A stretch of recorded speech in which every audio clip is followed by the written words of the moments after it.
gentlemen, and happy Sunday. I'm forecaster Liam Kenny, and welcome to the first full forecast discussion in my brand new weather studio. I do want to let you know ahead of time this video will be a little lengthy just because I'm going to be sharing so much information with all of you, but it is very, very important to make sure that you watch the whole thing to make sure that you get all the information for the upcoming week ahead. We have a lot to get to, so let's just jump right into our weather headlines.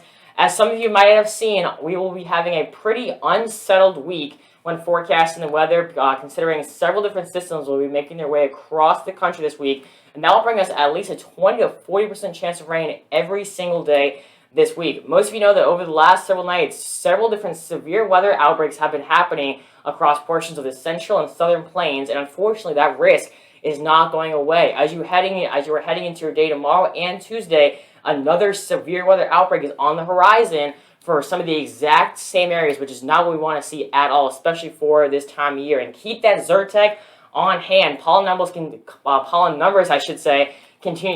to be very, very high across much of the area. If we do see any rain, maybe it'll knock out some of the pollen out of here, but by the looks of the models that I was just looking at, hardly any of it is going to be washing away throughout the rest of this upcoming week. Here's our setup as you are heading into your day tomorrow. A very strong upper level low right across portions of the central plains. Our dry line is going to be right here throughout portions of central Texas, and that pretty much is the dividing line between all the very warm and moist air ahead of the front on the eastern side, and the very cold and the dry air on the back side of this front. Along with that, a lot of very warm and moist air is going to be surging north from the Gulf of Mexico, enhancing the risk for severe weather across much of this area and making the atmosphere that more unstable. And then along with that, a lot of very cold and dry air diving south, along with our cold front right here that is right across the Four Corners region, I should say. So pretty much a perfect textbook setup for a severe weather outbreak. We have that going into the day tomorrow. Here's a look at the SPCL issued by the Storm Prediction Center, pretty much telling us where they think that the most severe weather could occur throughout the day tomorrow. As you can see, we do have another enhanced risk across portions of north central Oklahoma into southeastern Kansas as well. As you work your way into that yellow risk, that includes portions of southeastern Kansas,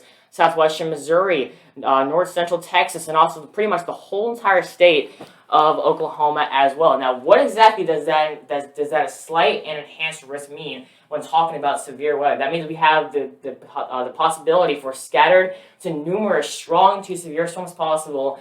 They could be more widespread, maybe a couple intense, but it all just depends on how much CAPE, which stands for convective available potential energy, we have in the atmosphere. And here's a look at how much CAPE we could be seeing throughout the day tomorrow. Really, anything over 1,000 pretty much, should send an alarm to your head, saying we have the possibility for pretty good thunderstorms to fire up throughout the day tomorrow. You can see getting up to 3,000, almost 4,000 here across north central Texas in the central portions of Oklahoma as you were heading just into noon tomorrow. We still have the whole entire rest of the afternoon to go tomorrow, and even by noon we're going to be seeing extremely big CAPE levels, indicating that there's going to be plenty of energy in the atmosphere for those thunderstorms to fire up. And that continues all the way throughout the afternoon, overnight, and then eventually into Tuesday as well. So please be sure, if you are anywhere across north central Kansas, the whole entire state of Oklahoma, especially there in eastern Kansas as well, please be sure you have multiple ways to get alerts,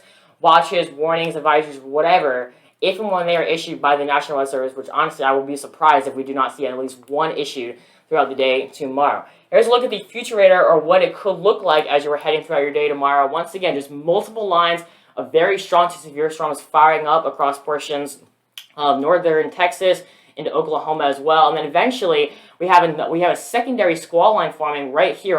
Remember, our upper level low is going to be right over here across Nebraska and northern Kansas. But here's our dry line right here. That's pretty much, once again, the dividing line between the very warm and moist air at the head of the front and the very cold and dry air on the backside of that front. So pretty much ideal conditions for severe thunderstorms to form. And then potentially another line forming after that as you are heading into your Tuesday. And once again, we have the chance for very strong to severe storms across north central Texas and central Oklahoma as well.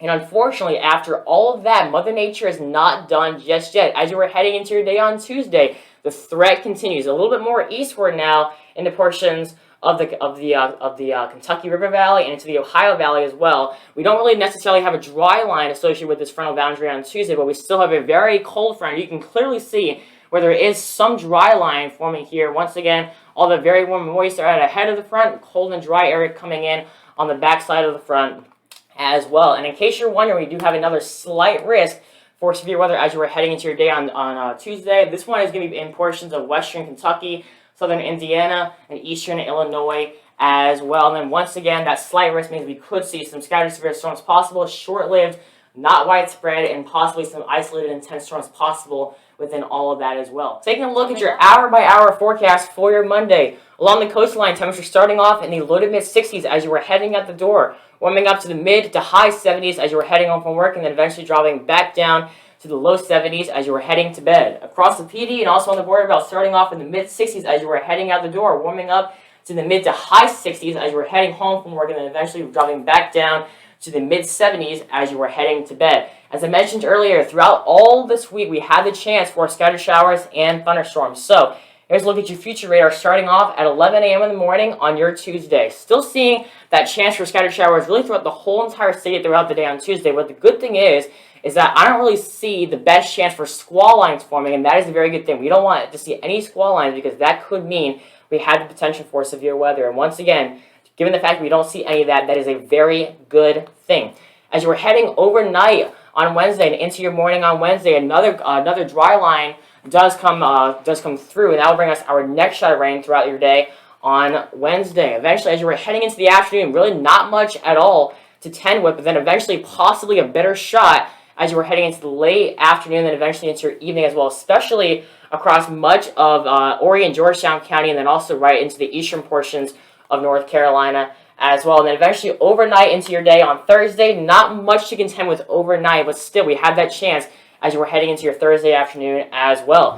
Here's your forecast for Wednesday. May the 4th be with you. I'm not a Star Wars fan personally, but I know a lot of people are throughout the world. This is your graphic to contend with right here.